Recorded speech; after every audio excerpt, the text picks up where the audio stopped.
Now we are going to hear a talk from Valerie Shafer and her team on neural measures of encoding and discrimination of American English vowels by Japanese, Russian, and Spanish second language learners of English. Valerie, welcome. The floor is yours. Hi, can you hear me all right? Yes, I can hear. Okay, so I'll move into share screen mode.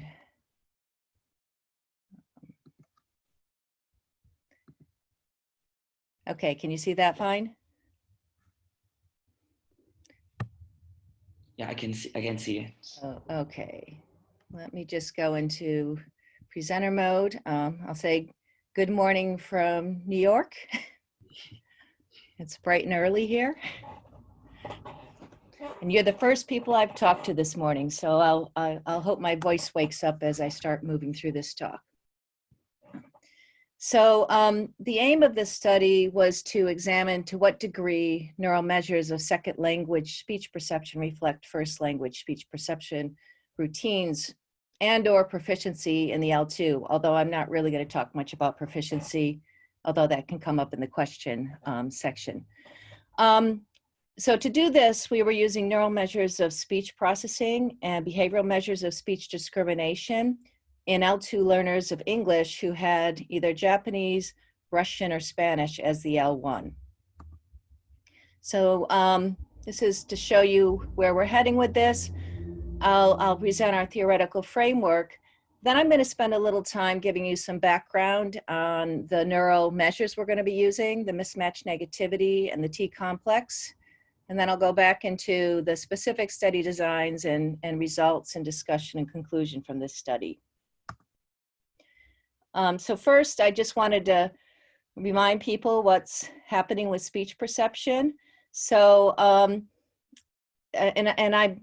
guess I'm assuming many of you know this, but I'll go over this. We know that if there's a mismatch between the phonologies of the first and second language, this can lead to misperception and poor discrimination of second language speech sounds. So this is particularly a problem if the two L2 sounds are assimilated into the same L1 category. Now I'll mention what I'm presenting today in the framework I'm working in is compatible with either the speech learning model or the perceptual assimilation model. So we're not testing which is a better model here, but both of these models can be used to make predictions about which L1, L2 speech pairs are going to be the most difficult to discriminate. I also want to point out, though, that L2 speech perception can also be modulated by acoustic difficulty. So greater spectral or temporal differences between two L2 speech sounds could be or should be easier to discriminate than differences between two L2 speech sounds that are more similar. And of course, this is all dependent on the match between the L1 and L2 as well. So the model that we're using to derive our hypotheses is the automatic selective perception model. This was proposed by Winifred Strange, and the goal was to characterize what was going on in L2 speech perception, but it's dependent on this model of what's happening in the first language. So the claim here is that in the first language, we developed selective perceptual routines, and these selective perceptual routines, which help us select out cues for particular phonemes, or even though it hasn't been extended to prosodic patterns, one would make this claim, also prosodic patterns, that these become relatively fast and effortless. So then what happens in the second language learner is they often fall back on these first language selective perception routines, particularly under difficult task conditions. But with focused attention, they can actually recover L2 speech sound identity. So in one of our papers, we also proposed that these L1 selective perception routines are the product of overlearning, and this is instantiated in auditory cortex. So since we're making this claim about auditory cortex, neurobiological data are very useful for testing this model. So I'm going to tell you a little bit about the method that we're using. So neurobiological methods in general can help us see inside the brain and look at how the temporal and spatial unfolding of processing occurs. It was nice this morning, you already heard a talk focused very much on the spatial aspects of where things happen in the brain. In this case, we're going to focus on electroencephalography, or the EEG, which allows us to look at the time course of processing. So the most common method that has been used for examining speech processing has been event-related potentials, or ERPs. So ERPs are time-locked portions of the EEG, and the time locking is to some stimulus or event. And then we take EEG portions called epochs, and we usually average these to increase the signal-to-noise ratio, although there's different ways to go about doing this. One can actually do an analysis before averaging and then average. But in this case, we're using a very traditional method, and I'll show it here with just a sample of EEG. This is about 40 seconds of EEG. This fourth from the top trace is showing us when our auditory stimuli were occurring. And these were repeating at about 1 per second in the sample I'm showing you here. And then we mark the onsets of them, and the little marks here, you see 3 marks in a row, and then we switch to a different channel. These are marks for the 3 standards, followed by a deviant, then marks again for standards and deviants. And then here we're just showing where we took the stimulus that occurred as the deviant, and now we're repeating it here at the same rate as the standard. And we did this for a control condition. I'm showing you data actually from a different study than from the one that I was doing today, just because I had this beautiful graph created for it. So the design that I'm going to talk about today is similar to this, but not identical. And this is just 16 channels of activity. We cannot see the evoked response in this raw EEG data. It's just too small relative to the background EEG. So that's why we do averaging. And in averaging, so I'm showing you a busier graph than you're probably used to seeing, but this is just to illustrate this. So this is average response to the frequent stimulus across 16 different sites. The onset marker is the 0 point. So we cut out pieces about exactly 200 milliseconds before this onset, up to 800 milliseconds after, and we average them all together. There's something like 400 different epochs in this average, and it gives you this sequence of positive, negative, positive peaks. You can see that they go in different directions depending on which site you're looking at. So this is a response to the standard. Down here at the bottom left graph, we have the response to the deviant, and then a response to the control stimulus.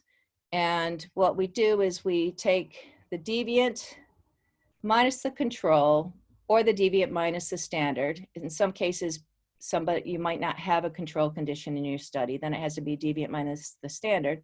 But in this case, I'm showing you deviant minus the control. So these are responses to the same stimuli.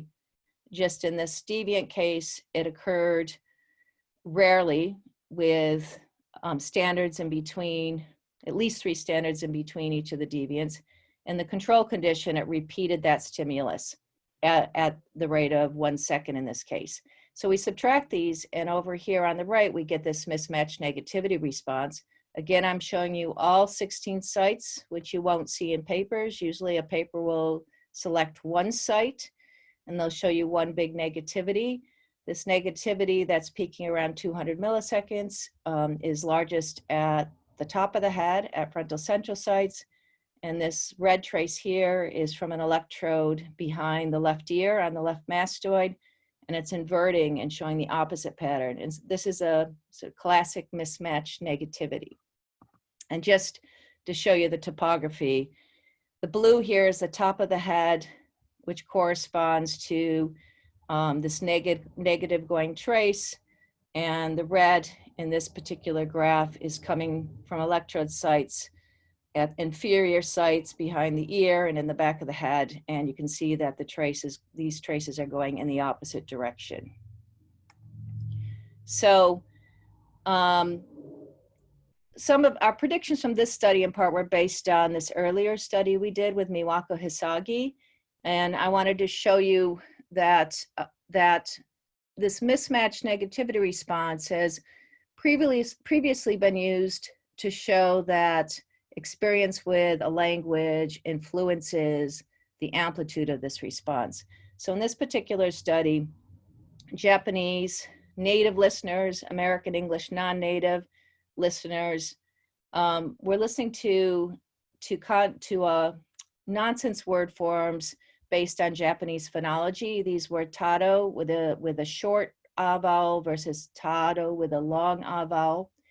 And what we found here were for the Japanese listeners for whom this is phonemic, we had a significantly larger mismatch negativity. That's this thick black line compared to the American English non-native group, which is a thinner line. And this was in a task where they were ignoring the stimuli and doing a visual task. And actually, it's the same task we used in the study that I'm going to present today. I'll mention too, when the American English speakers pay attention to the stimuli and we record these brain responses, this difference goes away. The mismatch negativity becomes bigger in the American English group. So the other measure we're going to look at is this T-complex measure. This is measured at lateral temporal sites, so the left and right site just above the ear. We see it as a positive going peak followed by a negative going peak. They're called TA and TB.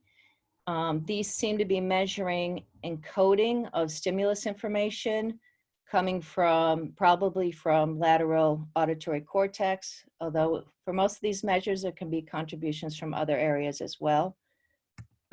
So one of the reasons we decided to look at this is based on this study, this Rinker et al. Study in 2017, where Tanja Rinker looked at German and Turkish bilingual children compared to German monolingual children. And in our lab, we were looking at Spanish-English bilingual children versus English children.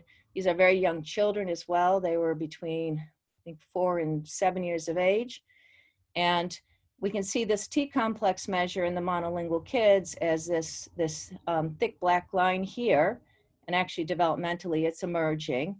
And it's there for the monolinguals, and it's attenuated for the bilingual kids. And actually the attenuation makes them look like they're about a year younger than they really are. And we are seeing the same pattern with the Spanish-English kids. This particular study, they're about a year younger than this study. So that's one reason why the peak is less well defined there. And also there's been a few studies suggesting a language experience difference in adults as well. So just a quick glance at where these responses are coming from. Mismatch negativity has a major contribution from the superior temporal cortex, although there's also some frontal contributions probably related to the attention system. And the T-complex is believed to primarily come from this lateral aspect of secondary auditory cortex. And this is just looking at it from the side, so it's back in this region here. Okay, so what are our interpretations here? MMN is attenuated to non-phonemic contrasts in relation to a listener's L1. Because we saw that pattern and in many studies, I'm giving you one review article, this suggests that MMN reflects phonological processing. With regards to T-complex, there is evidence it's sensitive to language experience. However, it's not yet clear whether it's sensitive directly to phonological processing or if it's a more general sensitivity to having experience with language. Valerie, you have 5 minutes left. Okay, so our general hypotheses are that listeners will fall back on their L1 perceptual routines when not paying attention. So we expect MMN to show a significant difference related to L1.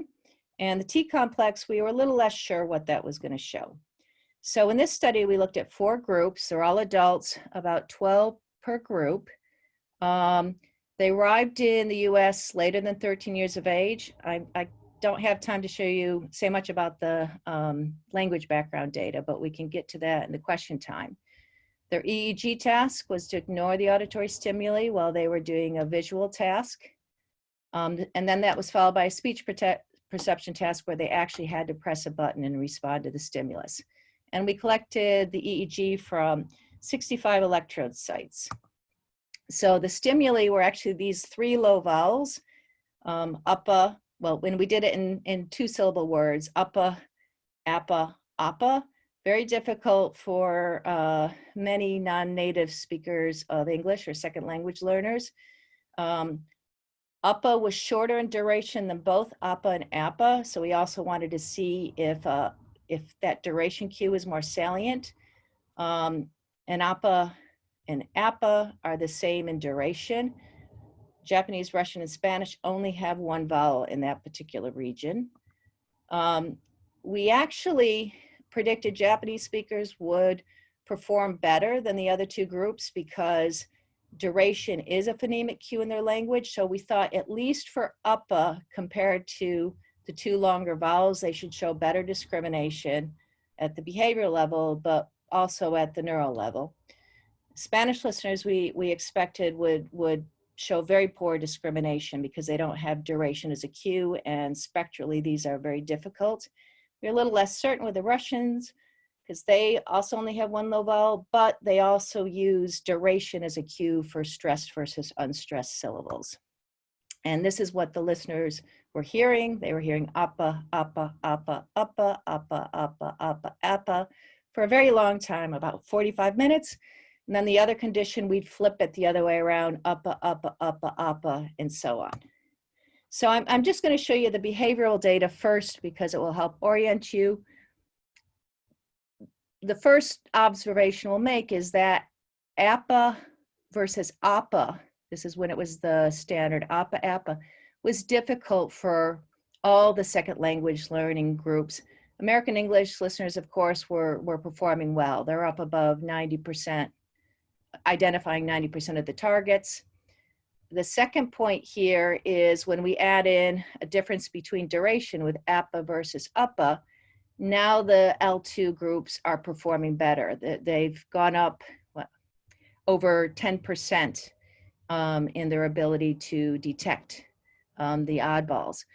What was really difficult was appa, but when appa served as the standard, and particularly for the Spanish listeners, they were just a little bit above chance. And well, it's not really chance, this is an oddball paradigm, but they were getting about 60% of the oddballs. So they're missing quite a few. Now with electrophysiology, there were 4 different comparisons, but I'm just going to zoom in on this particular one here. This is the one that was very difficult for the Spanish listeners. All the groups show mismatch except the Spanish listeners. There's absolutely no mismatch. The English listeners actually have it come in earlier. That was significant that they have an earlier mismatch, but only the Spanish don't show the mismatch. Everyone has mismatches in the other 3 conditions. And this is just showing it again where the Spanish listeners have no mismatch. But when we flip the order around, everyone has a mismatch. Now with the T-complex, simple finding, almost identical across all the participants, identical latencies.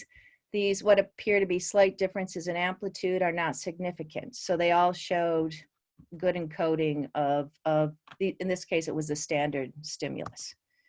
So, so what did we find? Well, Spanish listeners, they don't show this mismatch negativity when uppa is the standard and appa is the deviant. Japanese and Russian listeners do. So Japanese, we had predicted, would do it because they could use that duration cue. But it seems that the Russian listeners could as well, but I just wanted to note that the Russian group did have the highest proficiency of the three groups. The Spanish and Japanese were actually matched well for proficiency level. So why was there no mismatch in this case where UPPA is the standard and APA is the deviant? What we think is happening at this automatic level is that Spanish listeners replace in their memory trace that they're creating, they turn it into APA. So then when the deviant APA comes in, there's no difference. However, when you flip it the other way around, they're replacing an American English APA with their Spanish APA, and they're very similar. When APA comes in as a deviant, they're retaining phonetic information just long enough for them to be able to discriminate. But of course, we need to test this with a larger group because these are relatively small groups. And actually, as soon as we're allowed to test again, we will be continuing with that study. So with T-complex, the adults didn't show any difference despite seeing that difference in 4 to 6-year-olds. We've actually taken a look at some other data from our lab in children, and what it looks like is older 8 to 11-year-old children. Actually, we have some 7-year-old children from this study too, but they seem to no longer look different from the English monolinguals. So we think this possibly could be more about maturation. Maybe with very young children, there's some window of neural commitment that stays open longer if they get exposed to a language early. Now, this has to be tested. So this is just speculation, and we need to follow this up and test it with kids, maybe looking at different onsets of L2 learning. So the behavior supported the ASP model as well as that neural finding. We also saw that this APA was a very difficult direction. And I'll point out that it was the case that the most acoustically distinct contrast was easiest for the L2 learners. This is when they had to discriminate APA from UPPA, where the spectral differences is somewhat bigger than UPPA, and there's that duration cue. So our conclusions here were that neurophysiological responses can provide some insight on what's going on in speech perception and processing in L2 learners and in bilingual development. We did find some support for the automatic selective perceptual model. That MMN did reflect L1 selective perceptual routines. And the T-complex, it seemed here that this is not about language specific differences. I'll mention that we have data from previously published studies showing that language impaired children have a very poor T-complex. So I think that T-complex might be more related to some more general language experience rather than specific language experience, because language impaired kids have this attenuated TA. And our last finding was acoustic phonetic salience also played a role. So I want to acknowledge my various colleagues, some of them students who are no longer students and now are off in their own professorships, and my colleagues who have participated in different aspects of this study, in particular Tanja Rinker, who might have more to say.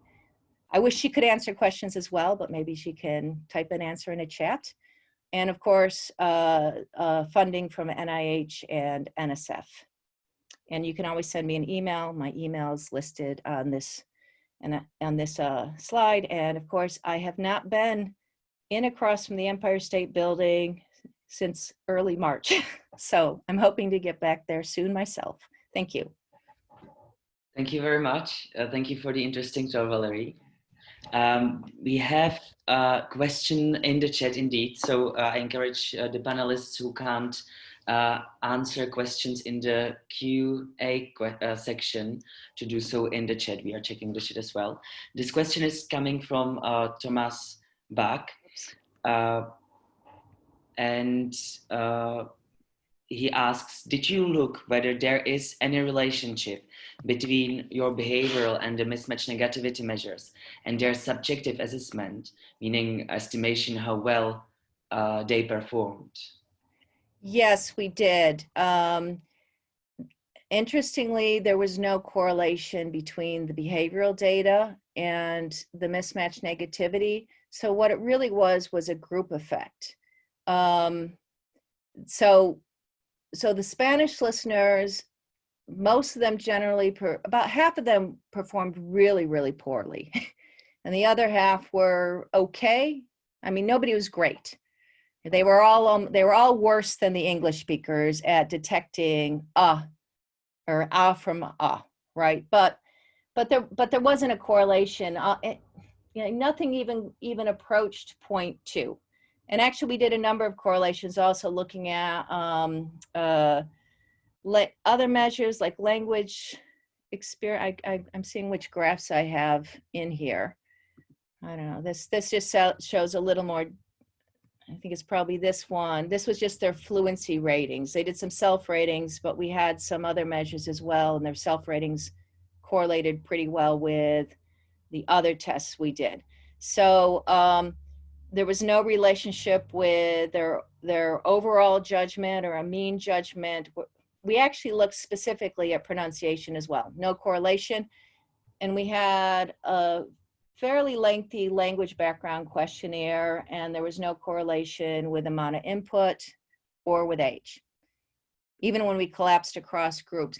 But again, we have to keep in mind, these are fairly small groups, and that's one reason why we're following this study up, just focusing on the Spanish-English bilinguals. And the goal here is to get second language learners who have a variety of proficiency levels, and with a much larger group, see if under those circumstances there's some relationship. And as I mentioned, the Russian listeners rated themselves with higher proficiency, right? So this was on a I think this was on a 6-point scale. It was either on a 6 or a 7-point scale, but you can see they rated themselves 5 overall, and the Japanese listeners are a 4, and the Spanish listeners a mean of 4. So again, it just may be that when we get to this behavioral level, there's other factors that join in on how well somebody is doing at pressing that button when they hear the different sound. Whereas the neural measure is attention independent. It's just an automatic response. So that's showing us sort of baseline what their brains are detecting. But on top of it, when you add in attention, you can bring in some different levels of processing. So that might be the other reason why we didn't get a correlation. I wish I had the other data on the Spanish group, but unfortunately we haven't been able to test since March, just like everyone else in the world. Oh yeah, I feel you. I have a question about what individual differences do you think might influence the mismatch negativity, or are there any? Is it something is in the new course of research this is showing that it's necessary to look into? Maybe it's also a question on the follow-ups of this research, because in previous talks we just heard so much about individual differences and how this also influences the data we are getting. So is there something particular with the EEG component? Yeah, there is actually a lot of variability about individuals and whether they have a large mismatch or a small mismatch to any contrast. And so far, particularly in searches for, or the attempts to use mismatch as a clinical marker, there hasn't been a lot of success, probably because maybe just there's a certain level of noise in the data as well, right? So you could have an individual that has good language, good speech abilities, and then they don't show a mismatch to the contrast. Or somebody who, for no good reason, or maybe for great reasons, shows a large mismatch. So I showed you data from myself on a different study earlier. I get very large mismatches, and so I've always been a pilot subject for everyone, but I'd say, well, maybe I have a thinner skull. We don't know, right? So I'm just saying that there's issues with using it at the individual level. The other point probably is that a lot of the studies have been relatively small groups. So often 16 or fewer. I think more recently, people are going to studies with larger subject groups. So maybe with this larger study we plan to do with the Spanish listeners, because we decided we want to really get up at least to 30 participants. We'll be able to address some of these issues and collect a wider set of background variables, because you were asking about that as well. And for example, we have not been collecting variables such as people's attitude towards the second language or motivation in learning the second language. And I'm showing you Japanese, Russian, and Spanish listeners in New York City, but they're very different populations in ways other than how much or how fluent they are, right? Just how they interact in New York. The Spanish group, Japanese group, they don't necessarily intend to stay. They're students, they'll go home. The Russians, they live out in Brooklyn and they're integrating into the city. And of course, the Spanish group has been well integrated into New York City for a while. So they're very different. So I would love to have suggestions from other people about additional things we should be measuring, particularly now that we had to pause this other study right when we were getting ready to go. I have time to think of some other things I should be measuring in this Spanish English bilingual group. Oh, that's a really nice idea. And as you say, we maybe now have the time to look into improving what we should be asking about our